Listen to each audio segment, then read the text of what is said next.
Sialkot international airport, जहां पर low budget UAE की एयरलाइन ने अपना फ्लाइट ऑपरेशन शुरू करने का फैसला किया है। बाकायदा हफ्तावार 3 फ्लाइटें यहां पर चलाएगी, जिस तरह वहां पे लोग आ जा रहे हैं कामकाज के लिए। आने जाने में जो उनको मुश्किलात थी, अब उनको आसानी होगी। इसके अलावा मुल्तान और फैसलाबाद जो वहाँ के लोग हैं उनके लिए भी गुड न्यूज़ है।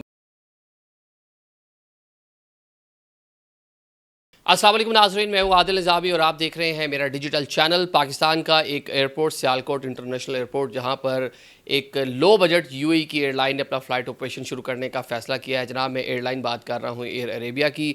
ये यूएई की लो बजट एयरलाइन है, लेकिन बड़ी एयरलाइन है, क्योंकि 83 का इसका फ्लीट है और 81 इसके डेस्टिनेशन जहाँ पर जाती है। अब 82 नंबर जो डेस्टिनेशन होगा वो सियालकोट का इंटरनेशनल एयरपोर्ट होगा। अब जनाब, ये 17 जुलाई से बाकायदा हफ्तावार 3 फ्लाइटें यहाँ पर चलाएगी, तो सियालकोट के लिए हो गया। इसके अलावा मुल्तान और फैसलाबाद के लिए भी जो वहाँ के लोग हैं उनके लिए भी गुड न्यूज़ है, वो मैं आगे चल के आपको बताता हूँ। ये जनाब आपको मालूम ही है कि सियालकोट पाकिस्तान का सनती शहर है। ना सिर्फ सियालकोट, साथ में गुजरांवाला, गुजरात, ये सारी रीजन एक साथ कनेक्ट करती है। वहाँ पे छोटी इंडस्ट्री खासी वसी पैमाने पर वहाँ पर मौजूद है। वहाँ पे कटलरी का सामान, जराही आलात और पता नहीं कौन कौन सी चीज़ें, वहाँ पे मोटर्स और पंखे और पता नहीं क्या कुछ बनता है उस रीजन के अंदर, और खाने पीने भी वहाँ के बड़े फेमस हैं।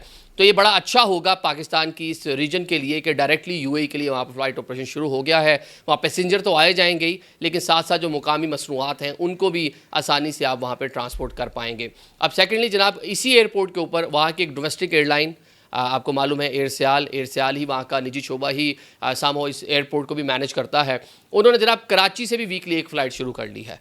तो बड़ा अच्छा है कि वहाँ की मुकामी चैम्बर ऑफ कॉमर्स ने अपने लोगों के बारे में, अपने इलाके के बारे में सोचा।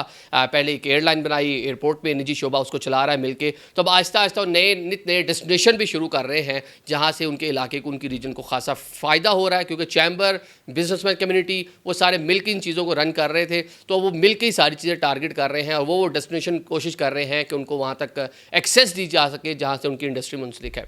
अब दूसरे नंबर पर जनाब मुल्तान, जनूबी पंजाब का हेडक्वार्टर है। जनाब, यहाँ पे हफ्तावार एयर अरेबिया की 2 फ्लाइट आती थी। अब इसकी फ्रीक्वेंसी बढ़ाकर 5 कर दी गई है, क्योंकि आपको मालूम है मुल्तान से आगे रहीम यार ख़ान, डेरा गाजी खान, आगे DI खान तक और आगे जनाब सखर तक की जो पूरी रीजन, इस बेल्ट से बड़ी तादाद में लोग जो ओवरसीज़ हैं वो जनाब गल्फ़ ममालिक में GCC कंट्रीज़ के अंदर मुकीम हैं। अब मुल्तान जनाब एक बैकवर्ड इलाका है। वहाँ पर जो बड़ी एयरलाइंस है, कतर का फ़्लाइट ऑपरेशन है, किसी दौर में एमिरेट्स का भी था, लेकिन वो अब ख़त्म कर दिया। फ्लाई जिना आती है, मतलब जो लो बजट एयरलाइन है वो ज़्यादा उनका फोकस है उधर, वहाँ उस रीजन में। जो छोटे जहाज़ अमूमन ऑपरेट कर रही होती हैं, ऐसे कह लें कि आप इसको फीडर जहाज़ भी कह सकते हैं। यहाँ से पैसेंजर लेकर जाके आगे अबू धाबी से, कतर से आगे फिर बड़े जहाज़ों पे अगली जिन डेस्टिनेशन पे इन्होंने जाना है। लेकिन जो एयर अरेबिया है, क्योंकि इस रीजन में खासा उसका बड़ा, जिस तरह 81, 82 उसका नंबर है डेस्टिनेशन का, तो पूरे इलाके को, पूरी रीजन को फोकस करती है, उसको कवर करती है। तो लोगों को बड़ी आसानी हो जाती है और बड़ी तादाद में यहाँ से कामकाज के लिए लोग इस रीजन के अंदर, GCC कंट्रीज़ के अंदर, सऊदी अरेबिया में, कतर में, बहरीन में, इन कंट्रीज़ के अंदर, कुवैत में मौजूद हैं कामकाज के लिए। तो ये उनके लिए बड़ा फ़ायदा होगा। तीसरे नंबर पर जनाब फैसलाबाद में भी एयर अरेबिया का जो फ़्लाइट ऑपरेशन है वो हफ्तावार सिर्फ 2 फ्लाइट्स थी, उसकी फ्रीक्वेंसी बढ़ा दी गई है, उसको भी 4 पर लेके चले गए कि अब हफ्तावार 4 फ्लाइट्स जो है वो आए जाएंगी। तो ये कह लें कि मिडल ईस्ट के साथ आपके जो ताल्लुकात हैं, यूएई के पैसेंजर जिस तरह वहाँ पे लोग आ जा रहे हैं कामकाज के लिए, वहाँ जाके मुकीम हैं, वहाँ जाके पैसा कमा रहे हैं, पाकिस्तान का नाम रोशन कर रहे हैं, तो आने जाने में जो उनको मुश्किलात थी अब उनको आसानी होगी कि उनको बड़े एयरपोर्ट्स पे लाहौर में, कराची में, इस्लामाबाद में, उनकी बजाय उनको उनके इलाकों में अपने घर के नज़दीक 100-200 माइल दूर मतलब उनको ये आसानी मिल जाएगी कि वो अपने इलाके में सीधा आएँ, लैंड करें और वहीं से टेक ऑफ करें। Thank you so much.